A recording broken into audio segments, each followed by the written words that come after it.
Hey everybody, Paul Helensky here. I just heard a story about a veteran just like you. This vet was lifting some heavy gear and suddenly, BAM! That familiar jolt of back pain. So they file their VA claim, hoping for some relief. And you know what they got back? A big fat zero. Can you believe that? Service connected, but 0% disability. It's like the VA is saying, yeah, your back hurts because you served, but not that much. But hold on, because that's where we come in. This video is your battle plan for fighting back against lowball back pain ratings. We're talking about why this happens, how the VA actually rates back pain, and most importantly, how to get the rating you deserve. We're going to break down the evidence you need, the secrets the VA doesn't want you to know, and how to turn that 0% into something that actually helps you heal and move forward. You served with weight on your back. Now it's time to carry that over to your benefits. Let's go. Okay, so what exactly is this 0% trap I keep talking about? Picture this, you file for back pain, right? You go through all the motions, the paperwork, the exams, and finally the VA gets back to you. They agree, yes, your back pain is service connected. Victory? Right? Well, hold your horses, because then comes the kicker. They slap you with a 0% disability rating. See, here's the thing, the VA might recognize your back pain is real, but that doesn't mean they think it's bad enough to compensate you for it. And that's the trap. They're basically saying, yeah, we hear you, but not enough to actually pay you. Now, this happens for a few reasons. First off, the VA mainly focuses on your range of motion. Can you bend over, touch your toes? If you can move pretty well in the doctor's office, they might assume you're fine. But what they don't always get is that pain doesn't always mean you're completely immobile. You could be in agony, but still manage to tough it out for a few minutes during an exam. The other big problem? Flare-ups. You know, those days where your back decides to go full-on Godzilla and you can barely get out of bed. The VA doesn't always take those into account, especially if they're not consistently documented. The bottom line is, pain alone isn't enough, you need cold, hard evidence.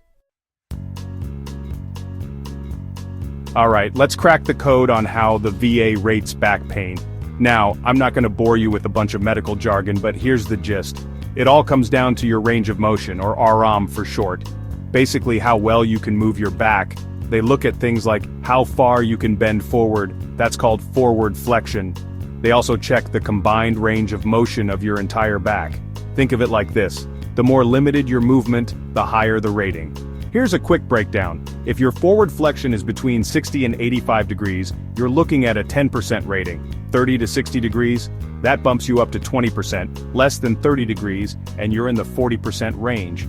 But here's the thing they don't always tell you. It's not just about how far you can bend. It's about how that limitation actually impacts your life, day in and day out. Tell them how it really affects you. Let's talk about why so many veterans end up with lower back pain ratings than they deserve. I'm talking about good people, tough people who are struggling every single day, but aren't getting the support they need. Here's the deal. One of the biggest reasons this happens is because veterans often don't describe their pain clearly enough during their C&P exams. Listen, I get it. You're in a room with a doctor you've never met before, and you're trying to downplay the pain because, well, that's what we're trained to do, right? But here's the thing, that doctor, they haven't walked a mile in your boots. They don't know what it feels like to have your back screaming at you after a long day, so you gotta paint them a picture. Tell them about those mornings when you can barely get out of bed. Tell them about the sharp, shooting pain that runs down your leg when you try to bend over. Another reason vets get underrated is that sometimes the examiner doesn't conduct the exam properly. They might rush through it, skip over certain tests, or not ask about those all too familiar flare-ups. And then there's the issue of medical proof. If you're not seeing a doctor regularly, or if your medical records don't clearly show the extent of your back pain and how it limits your movement, the VA might not have enough evidence to give you a higher rating. Okay, let's talk evidence, because if you want a VA disability rating that actually reflects the reality of your daily pain, you need to come armed with the right ammo. Think of it like building a case in court. You need to present a rock-solid argument. First and foremost, medical records. This is your foundation. Make sure your records clearly show things like MRI or X-ray results that reveal disc degeneration, arthritis, or bulging discs. Notes from physical therapy sessions, especially if they document your pain levels and limitations. And any reports from your doctor about pain management treatments you've received, like medications or injections. But it doesn't stop there. Remember how we talked about functional loss? This is where lay statements come in. These are written statements from people who know you well and can vouch for how your back pain affects your daily life. Your spouse, your kids, your co-workers, your buddies from your unit.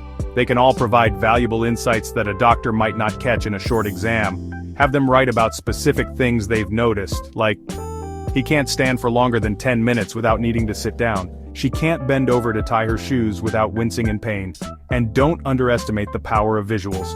If you're appealing a decision, consider taking photos or videos that show your limited range of motion. This can be especially helpful if you're able to demonstrate how your back pain restricts your movements compared to someone without those issues. Here's something most veterans don't realize. Your back pain claim might have some hidden treasure chests just waiting to be unlocked. I'm talking about secondary conditions. See, back pain doesn't just exist in a vacuum, it can trigger a whole cascade of other issues that the VA should be compensating you for.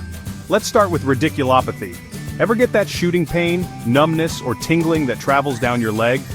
That, my friends, is radiculopathy. It happens when a nerve in your spine is compressed, often due to a back injury. And guess what? It's considered a separate disability by the VA. Then there's the mental and emotional toll that chronic pain can take. Dealing with constant back pain can be incredibly frustrating, isolating, and downright depressing. It's not uncommon for veterans with back pain to also struggle with anxiety, depression, or even PTSD. And yes, you can and should claim those as secondary conditions to your back pain. Alright, so you've watched this whole video and you're probably thinking, Paul, this is great and all, but what if I'm already stuck at 0%? What if I've already been denied? Don't worry, my friend, it's not over yet. You can and you should fight back. First things first, if you've got new evidence, file for an increase. Get those updated medical records, those lay statements, that DBQ from a private doctor. Show the VA that your back pain is real, it's documented, and it's impacting your life. Next, make sure you're addressing those secondary conditions we talked about. Remember, radiculopathy, mental health issues, sleep disturbances, these can all significantly bump up your rating. And don't be afraid to appeal. If you feel like you've been wrongly denied or given a lowball rating, you have every right to appeal the decision. Gather all your evidence, write a strong personal statement explaining why you deserve a higher rating, and consider seeking help from a qualified veteran service officer. Here's a pro tip. When you're appealing, be specific. Don't just say, my back hurts. Tell them exactly where it hurts, what type of pain you experience, and how it limits your daily activities. Mention those flare-ups, that stiffness in the morning, that inability to sit or stand for long periods. The more clear and complete your case, the better your chances of getting the rating you deserve. Look, I'm going to be straight with you. Your back pain is real. Don't let the VA sweep it under the rug with a 0. You deserve a rating that matches the reality of your daily life, a rating that honors your service and sacrifice. And hey, if you're feeling overwhelmed or lost in the VA maze, I get it. That's why I created Vet Mentor AI. It's a website designed specifically for veterans by veterans to help you navigate the VA claims process with ease. Go to www.vetmentori.com and check out our claim optimizer tool.